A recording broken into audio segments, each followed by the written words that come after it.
I don't know about you, but I'm not psychic. So it's not exactly reasonable to think that someone at the age of 18, just graduating high school, will have their career all figured out and ready to commit to one thing.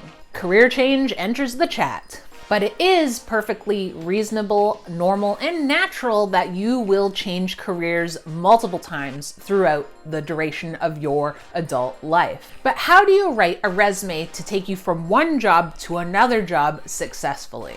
That's what we'll be covering in today's video. I'm Kamara Toffolo, resume writer, LinkedIn consultant, job search strategist, and LinkedIn top voice who helps established professionals dare to do work differently and land great fitting gigs.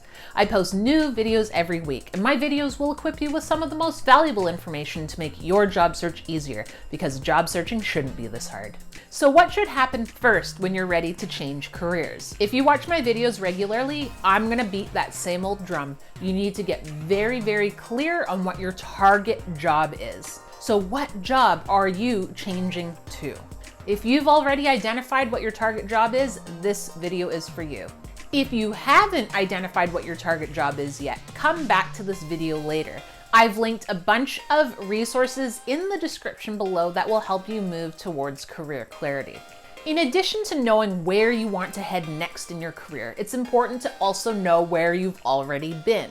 If you haven't started one already, I want you to start a work wins file. This is where you're going to take stock of and regularly note down all the great things that you've done on the job and in your career. It's basically a running document of your awesomeness.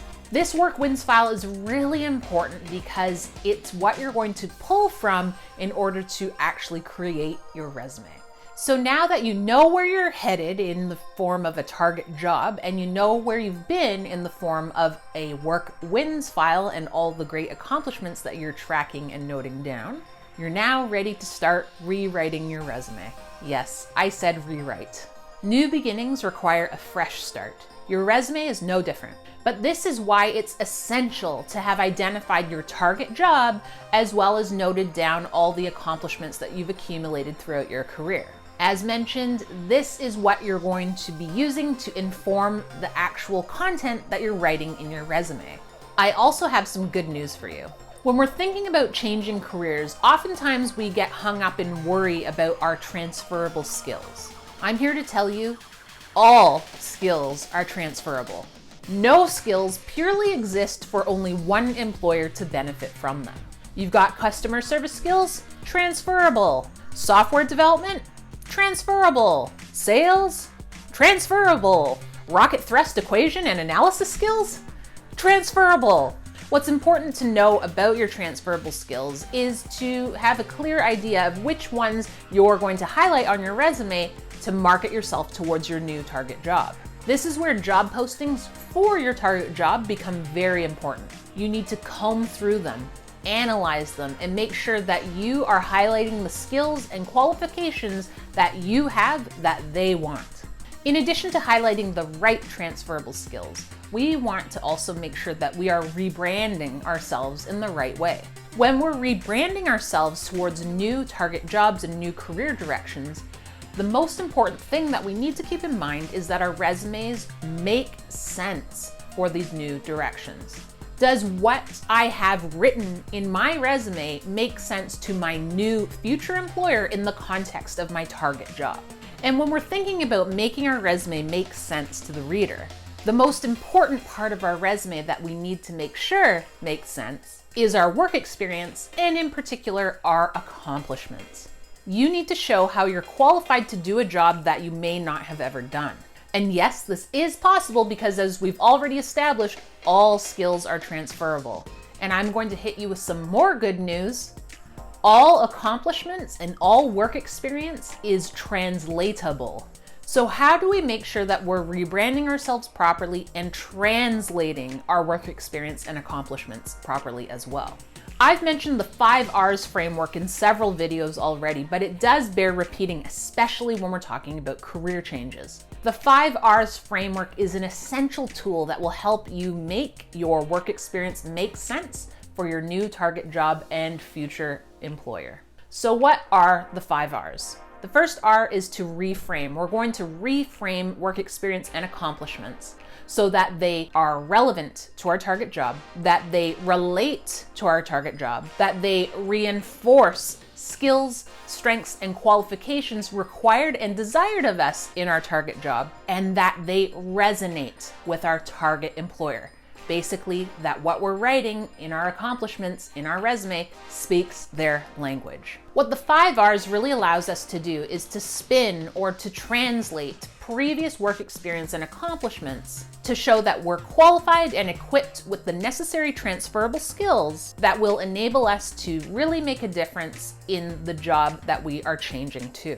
So now let's take a look at a few different career change scenarios that are inspired by our favorite characters on The Office. And let's see how they might go about translating accomplishments from their previous jobs to make sense for their new and upcoming career changes. First up, Michael Scott, of course. Michael's going for a big career change, and he's transitioning from being a regional sales manager over to an improv teacher. So as an improv teacher, we know that he has to teach. And he's already done quite a bit of that at Dunder Mifflin, where he continuously trained a 20+ person team on sales strategies and customer service. But let's reframe this to make it make more sense towards becoming an improv teacher. Michael would benefit by showcasing that he brings creativity and fun to his teaching and training. And using the 5 R's method, he could translate this accomplishment into something like engaged and trained a 20+ person team on sales and customer service concepts, leveraging creative tactics such as skits,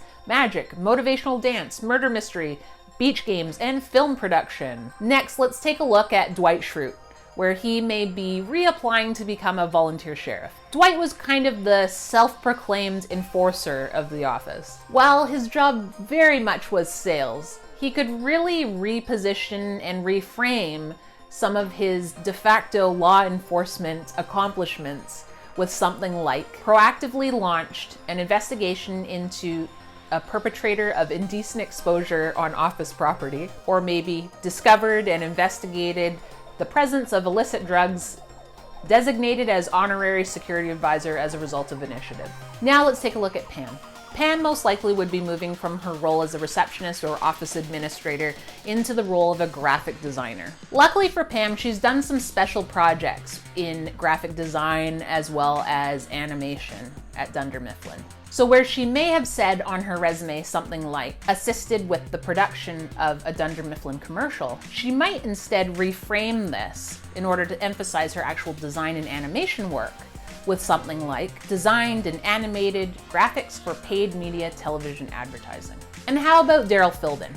Nearing the end of The Office, Daryl was applying to become the VP of Athlete Relations at Athlete, transitioning over from managing the warehouse. This seems like a pretty major change, going from an operations and logistics role over to something that's more account management and relations related. So on his resume, where Daryl may have spoken about his work in the warehouse and managing the warehouse, which may have read like oversee entire logistics and warehouse operations for Dunder Mifflin's most profitable branch, he could really reframe this to make it more about relations and relationship management. In fulfillment and logistics, Daryl wasn't necessarily working directly with clients, but I can bet that he was working with vendors directly. So he could reframe that previous accomplishment into something that sounds more like this. Oversaw entire logistics, warehouse operations, and vendor management for Dunder Mifflin's most profitable branch, managed a portfolio of 45 vendors. Or maybe he could say something about negotiating with vendors, with an accomplishment that sounds like negotiated cost savings of 25% with key vendors, increasing volume discounts for largest clients. Daryl might also want to talk about how he recruited for the warehouse, because as VP of Athlete Relations, he would be recruiting athletes to Athlete. So he might include a bullet like, recruited and built warehouse team of 10+ staff. And finally, let's take a look at Andy Bernard with his plans to move from an unemployed regional sales manager over to become an admissions officer with Cornell, his dream job. With sales, you're influencing people to buy your product. With admissions, people are asking you to let them pay you, as in, please let me into your university. But as an admissions officer, Andy might also be involved with recruiting high potential students. Aside from the obvious, which is Andy's continued involvement in alumni initiatives, Andy would do best by repositioning and reframing his work in attracting new clients to Dunder Mifflin, as well as building stronger relationships. One of his best examples of this work is the business seminar that he developed. And he could include an accomplishment that sounds like prospected and secured several new clients by planning and hosting a first-of-its-kind business seminar that welcomed attendees from diverse sectors. As you can see, when we are changing careers and changing jobs, it's not about throwing out what we've done previously in our work because it might seem unrelated. It's about translating what we've done in our career to date so that it makes sense to our new direction. And often that really requires a shift in thinking, as you can see from the various examples that we've gone through today. And here's my cue for you. Are you pursuing a career change now? What are you struggling with when it comes to your resume? What are you having trouble with reframing when it comes to your resume content, accomplishments, and work experience? Tell me in the comments below. As you know, I make a lot of videos, but I also make free guides to help you in your job search. If you'd like my free cover letter guide and checklist, or my free post-interview thank you messages, guide, and templates, you can download them by signing up for them. The links are in the description below. And if you found this video helpful, give it a like, share it with a friend, and click on my face over there and subscribe. And I'll see you next time.